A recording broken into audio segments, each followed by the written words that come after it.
রাসূলুল্লাহ সাল্লাল্লাহু আলাইহি সাল্লাম বলেন, ইদা বালাগা, সন্তান যখন বালেগ হয়, ফালইউযাওয়িজহু, তারে বিয়ে করায় দিবা। ওয়া ইন বালাগা আলাম ইউযাওয়িজহু, বালেগ হওয়ার পর যদি বিয়ে না করাও, ফাসাবা ইসমান, সে যদি গুনাহ করে, ফাইন্নামা ইসমুহু আলা আবিহি, তাহলে এই গুনাহ বাপের উপর যাবে।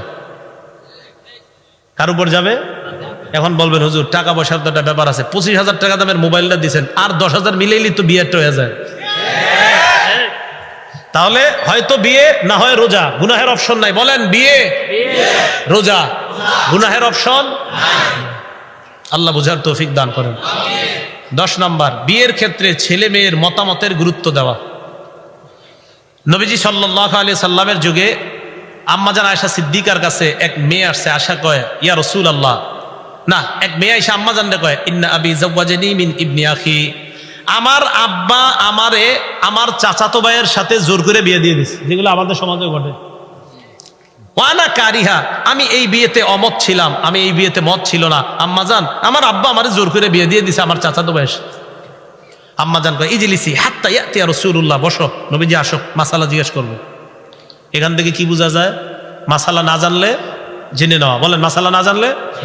বড় আশ্চর্যের বিষয়, মাইকের সামনে যত মাসালা দেন দেখি সব উত্তর দিয়ে দেয়, কোনো মাসালা না নাই। মাইকের সামনে আপনারা যারা মাসালা জিজ্ঞান, মানে আমি অবশ্যই আমি তাদেরকে ঈর্ষা করি। আল্লাহ, এত বড় আলেম আমাদের দেশে আছে যারা কোনো প্রশ্নে না বলে না। আল্লাহু আকবার। যাক, আল্লাহ আরো জ্ঞান বাড়ায় দেখ। তো যাই হোক, রাসূল সাল্লাল্লাহু আলাইহি সাল্লামের বিবি বললেন, অপেক্ষা করো, নবী আসুক।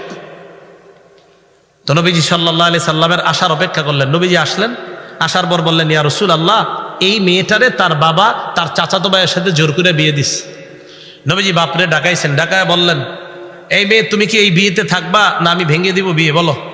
মেয়েটা বললেন, আজাস্তুমা সনা আবি, আমার আব্বা যে বিয়ে দিছে আমি এটা মেনে নিলাম। সুবহানাল্লাহ। তো আসছো কেন? কয়, হুজুর, আপনি কিয়ামত পর্যন্ত নিয়ম করে দেন, মেয়েদেরও যে বিয়ের ক্ষেত্রে কথা বলার অধিকার থাকে, মেয়েদের এই অধিকারটা যেন প্রতিষ্ঠিত হয়, তাই আমি আপনার কাছে আসছি। 10 নাম্বার। 11 নাম্বার, সন্তানের ভরণ পোষণের দায়িত্ব আপনার। আবু দাউদ শরীফের হাদিস 1532 নাম্বার বর্ণনা, কাফা বিল মারই ইসমান আইয়ুদাইয়া মা ইয়াকুত, কোন বাপের জন্য গুনাহগার হওয়ার জন্য এতটুকুই যথেষ্ট, সে সন্তান আদির খাবার টাবার ইত্যাদির ব্যবস্থা না করে ক্যারাম বোর্ড আর টাস খেলার পিছনে টাকা নষ্ট করে, তার জন্য এটাই যথেষ্ট। এটা তার অধিকার, সে তার কাছে পাওনা, সে দেয় না। 12 নাম্বার, সন্তানের জন্য বদদোয়া না করা। বলেন কি না করা? সন্তানের জন্য বদদোয়া না করা। রাসূল সাল্লাল্লাহু আলাইহি সাল্লাম বলেছেন, লা তাদউ আলা আনফুসিকুম, নিজেদের বিরুদ্ধে বদদোয়া করবা না, ওয়ালা আওলাদিকুম, সন্তানদের বিরুদ্ধে বদদোয়া করবা না, ওয়ালা খাদামিকুম, কর্মচারীদের বিরুদ্ধে বদদোয়া করবা না, ওয়ালা আমওয়ালিকুম, সম্পদের বিরুদ্ধে বদদোয়া করবা না। এই 12টা অধিকার সন্তানের আপনি আদায় করবেন, ইনশাআল্লাহ এই সন্তান বড় হওয়ার পর আপনার অধিকারগুলো আদায় করবে, বৃদ্ধাশ্রমে আপনাকে রেখে আসবে না।